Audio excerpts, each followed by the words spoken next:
Hey everyone, Eric Adams here. I'm a technology and transportation journalist and a photographer. We're going to talk today about a new all-electric vertical takeoff and landing airplane called the ALIA 250. It's being developed not in California or Texas or Florida or one of the other familiar aviation hubs, but in Vermont by a company called Beta Technologies. It's part of a new generation of electric vertical lift aircraft being developed most prominently for urban air mobility, that is, air taxis, but also for commercial and cargo applications. Though ALIA can be used in all of that, Beta is targeting the latter first, the cargo, the industrial, and the military uses. The airplane's sleek design is inspired by one of the most aerodynamically efficient migratory birds in the world, the Arctic tern, and it uses a custom-engineered electric powertrain to reach its targeted goal of 250 miles of flight at 150 miles per hour on a single battery charge.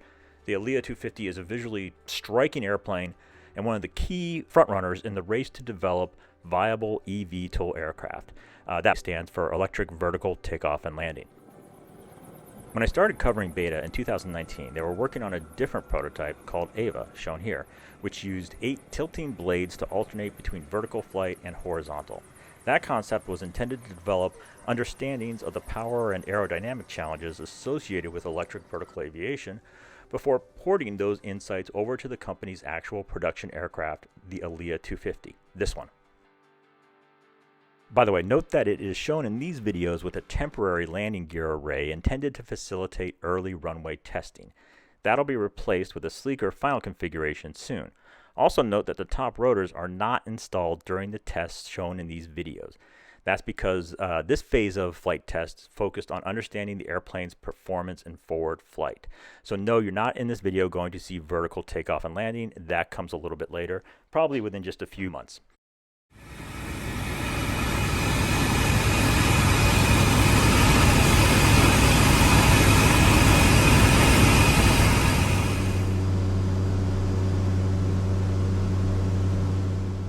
The company hasn't been drawing a ton of attention to itself with a lot of public proclamations and announcements and overly ambitious readiness projections, but it's been instead head down, quietly getting the work done. That said, Beta has had some extremely significant news recently. On March 17th, test pilot Cameron Arlo Guthrie flew ALIA from its primary test location in Plattsburgh, New York, across Lake Champlain to the company's headquarters in nearby Burlington, Vermont. This is the first time an eVTOL manufacturer has been granted permission by the Federal Aviation Administration to fly from its base airport to a different airport. The agency doesn't allow experimental test aircraft to fly beyond their base airports until they're proven stable enough to do so safely. So that mission represents that achievement, as well as the closing of the initial phase of flight test. Founder, CEO, and chief test pilot Kyle Clark said the company added its own requirements along the way. So we were pretty quiet from March until June when we scooped up ALIA with a helicopter and carried it over to Plattsburgh to begin fixed-wing flight testing.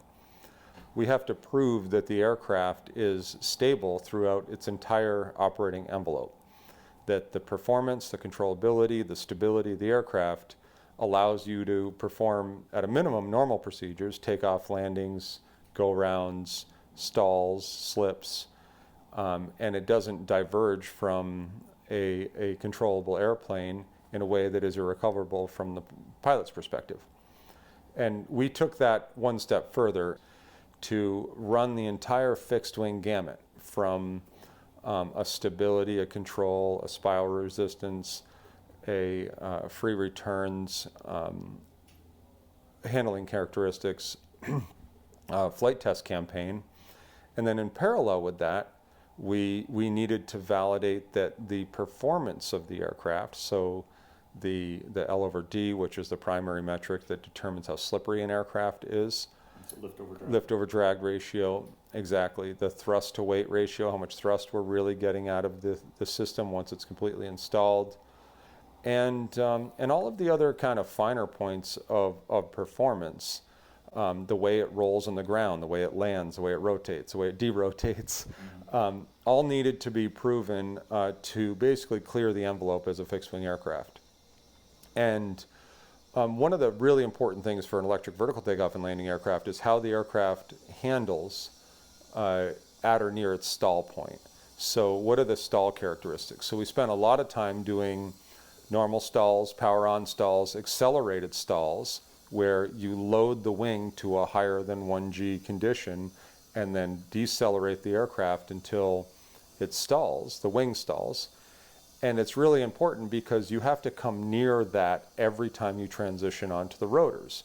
So in accordance with our test philosophy, it was hover the aircraft, go and fly it on a fixed wing, and then make it go as slow as possible on a fixed wing in all different configurations and weights. And then we move to going as fast as possible on the hover, and those meet. So when those meet, we've covered the entire envelope from vertical to horizontal.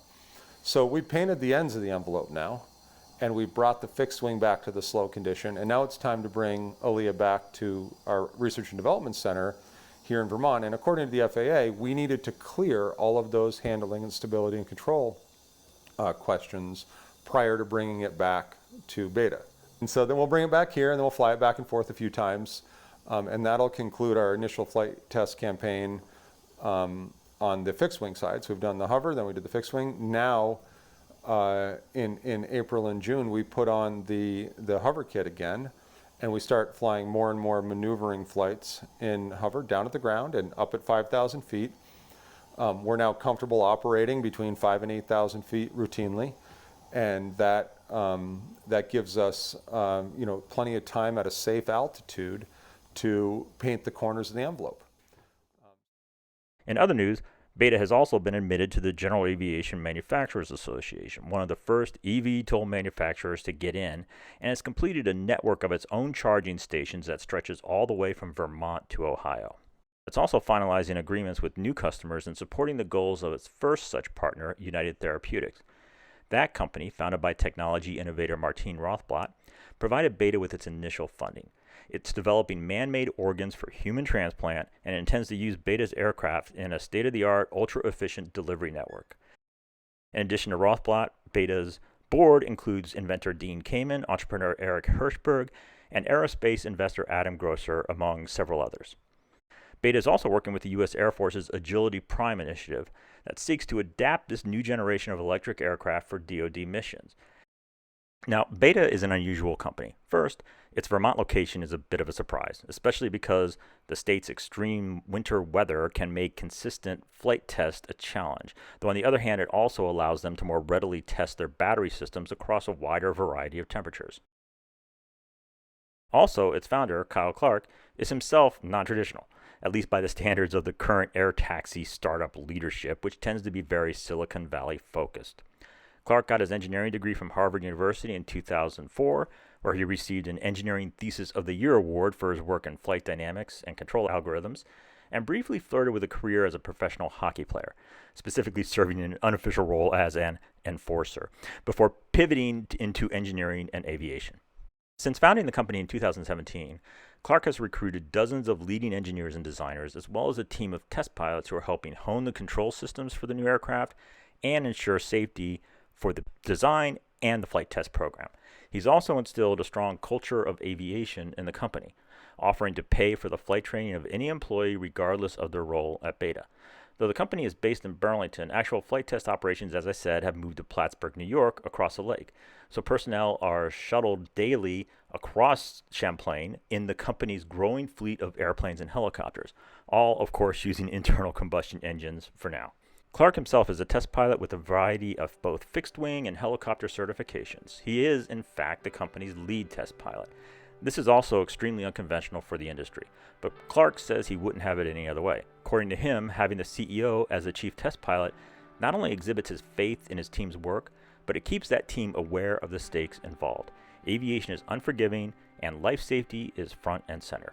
Now, I would actually take the significance of these little details even further. His role as the chief test pilot and his focus on the culture of aviation at Beta gives the company a top-down awareness of the endless nuances of aircraft development and operation. Yes, they use subscale prototypes and simulators just like everyone else in the eVTOL industry. And in fact, the founder of the X-Plane simulator, which the company uses, is a guy named Austin Meyer, who is a Beta investor and a board member, as well as a consultant in terms of deploying digital simulation technology to aircraft development. But their immediate embrace of active daily flying of all types of aircraft and their use of human test pilots from the get-go could give them a concrete edge as time goes on. After all, aviation operates in an intensely analog reality, governed by physics and subject to the vagaries of the mechanical world and the natural world. And in the air, success depends as much on instinct and intuition as it does training and procedure. It's not a video game, nor are eVTOL aircraft a mere upscaling of quadcopter drones. Aviation has certainly flourished as a result of the explosion of digital technology, including in both the engineering and operation of all aircraft, to the point where fully autonomous operation is right around the corner.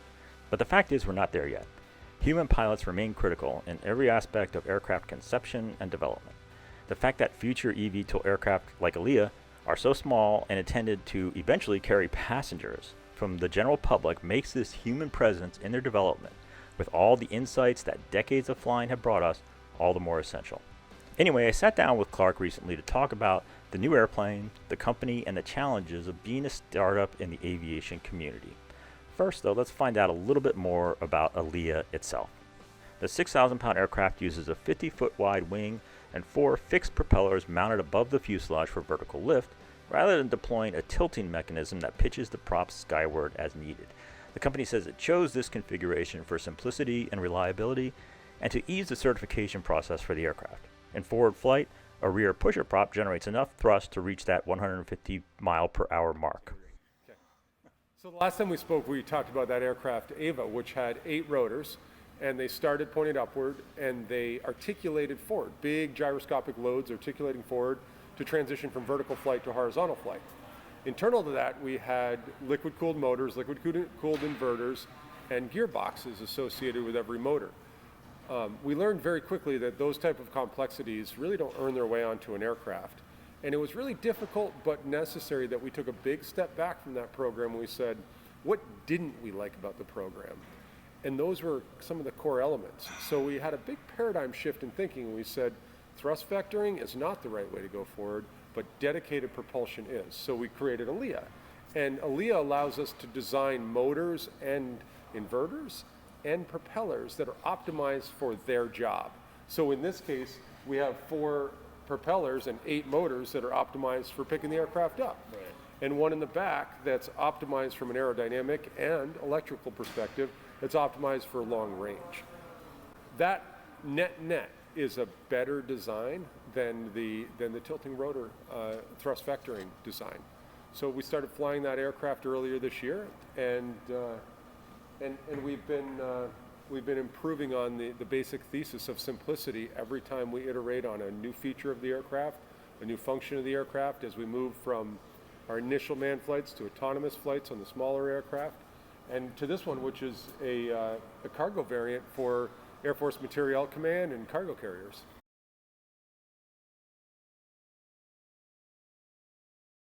There's 2 longitudinal booms that weigh about 120 pounds each, pretty lightweight.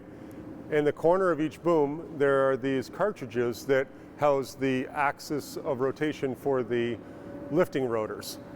Those lifting rotors pick the aircraft up. And if you look at the thickness ratio of the middle of the wing, you'll see it's very thick relative to its length. And that's for the box beam torsional moment that happens when you yaw this airplane. So in the vertical configuration, you're using the 4 rotors here and that box beam in the middle. You want to turn it to the right? Well, you activate motors number 1 and 3. You want to turn to the left, you go 2 and 4. That counter torque turns the airplane around. Obviously, you want to lean it forward, the rear ones come up. You want to go backwards, the front ones come up. And the same thing for rolling the aircraft. The way that it flies is it picks itself up on the rotors, and immediately a pusher motor in the back turns on. You start accelerating forward. As you start to accelerate forward, you reduce the torque on the 4 corner rotors because the wing starts to develop lift. And the sum of the lift generated by the top rotors and the wing always sums to the weight of the aircraft. So as you accelerate forward and the wing starts to develop dynamic pressure, you proportionally lower the torque on the 4 rotors to the point that the wing is carrying the entire load of the aircraft. At that point, these rotors are stowed, so they're pointed directly into the wind. When they're pointed directly into the wind, it becomes very, very aerodynamic, very slippery, and you're using a rotor at the back that is optimized for cruise. of course, when you come back into land, as you slow the airplane down, you never stall the wing, which is really interesting. You never stall the wing. All you do is you reduce speed, the dynamic pressure drops, the net lift of the wing drops, and you proportionally increase the lift as the wing drops, proportionally increase the lift on the 4 rotors to the point that you come to a near stop and you stop the aircraft and you put it down. The aircraft isn't designed to hover around the way a helicopter is in a search and rescue or a long lining application. It's designed to land on a pad. And therefore, it's a transient operation of bringing the lift rotors up. So it's really a very short takeoff and landing airplane because it spends 99% of its time flying on the wing. Very cool. A couple other neat design features. You probably notice the wing has a dihedral in the middle and an anhedral on the outside. That provides some very, very important stability characteristics. And that is the angle that we're talking about. Yeah, it's the angle from horizontal, exactly. Yeah. So the dihedral up here in the middle gives it some roll stability, some stability about the longitudinal axis. The same thing happens with that tail. That actually provides some spin recovery and resistance as well. You'll see that the vertical stabilizer is offset from these big long booms. And on top of these big long booms, you see rotors over there in the corner.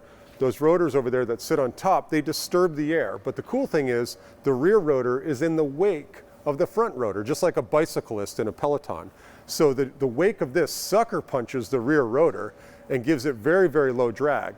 But we don't want low energy flow hitting the vertical stabilizer. So if you look straight down here, you'll see that vertical stabilizer is offset from these two, so it gets clean air and you can make the vertical stabilizer smaller. So there's a lot of neat little aerodynamic tricks. These are also not straight.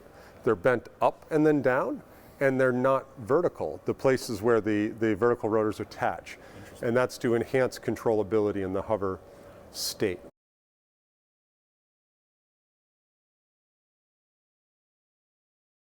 Now, I also noticed that the rotors don't look like conventional helicopter rotors as we know them. So show me what's going on here. Are these the new ones or are these the older ones? Those are the older ones. Those are the ones we first flight tested with.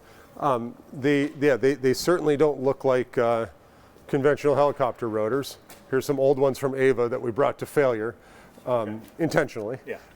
These rotors, these types of rotors, if you look right down it, and we pick this rotor up, you'll see how amazingly aerodynamic it is.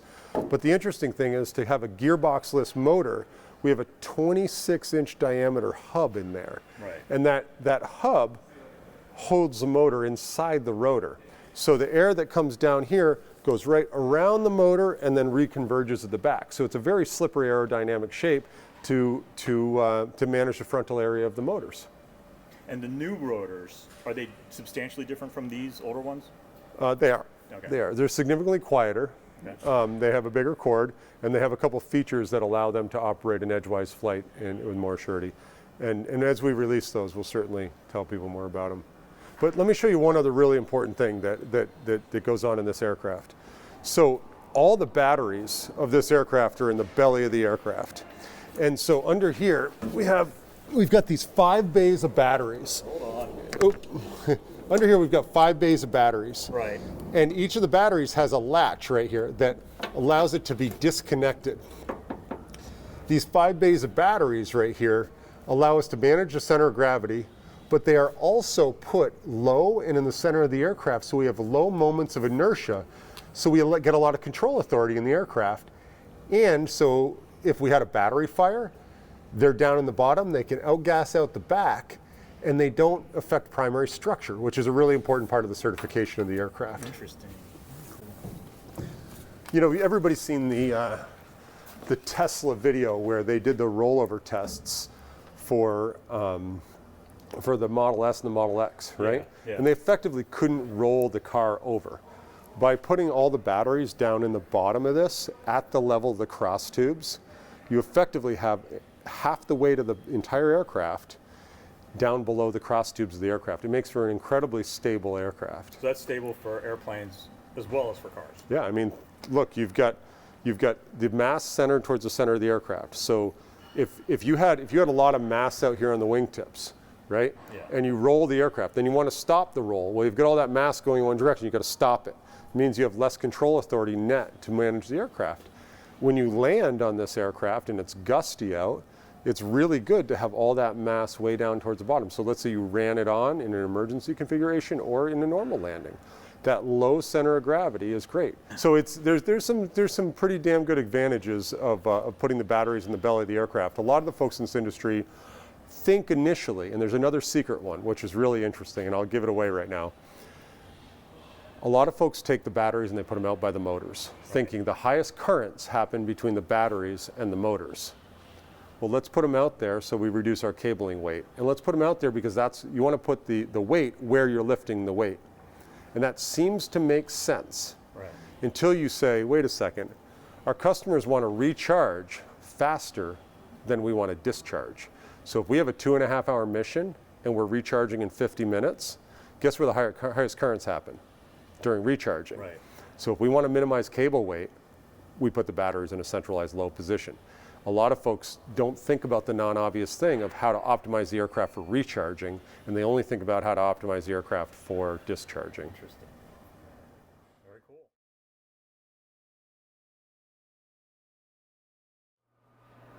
I think without a doubt, cargo, medical, and government applications for these vehicles is going to happen before urban air mobility and passenger markets. It doesn't mean that they don't initiate, pilot programs at the same time, but the adoption and the friction to adoption for medical and cargo is just so much lower. They're going into places that are either our traditional landing pads and airports or industrial parks. It's simply easier to get people to approve a landing pad in an industrial park than it is in downtown Manhattan or Dallas or LA, where there's a lot of opinions and a lot of people. So it's not that the aircraft aren't capable of carrying people, it's just easier to land them where nobody cares.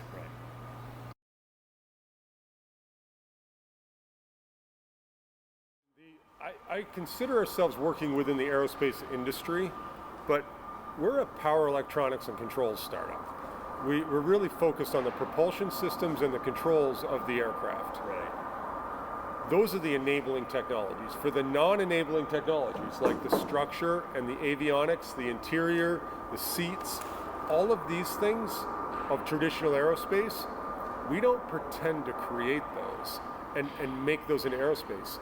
So what's interesting about that is that when we compare ourselves to the incumbent aerospace companies, we have the same amount, if not more knowledge in the enabling technologies, i.e. the batteries, motors, inverters, and controls. And then we leverage existing aerospace for all the fundamental technologies like the structure and the avionics and the interiors, so we get the best of both worlds. So a lot of folks in this industry who have thought, I'm going to invent everything from scratch, from the data buses to the avionics to the structure to the material processing. And as far as I'm concerned, that's pretty well vetted. There's not a huge amount of improvement to be made there in this context. There's a massive improvement to be made when we move from diesel Jet A burning helicopters to electrically powered aircraft, and the enabling technology embedded in that is the batteries and motors, the inverters, and the controls. So we're really not an aerospace startup. We happen to be in the aerospace space because we all love flying airplanes, but we're really a power electronics startup.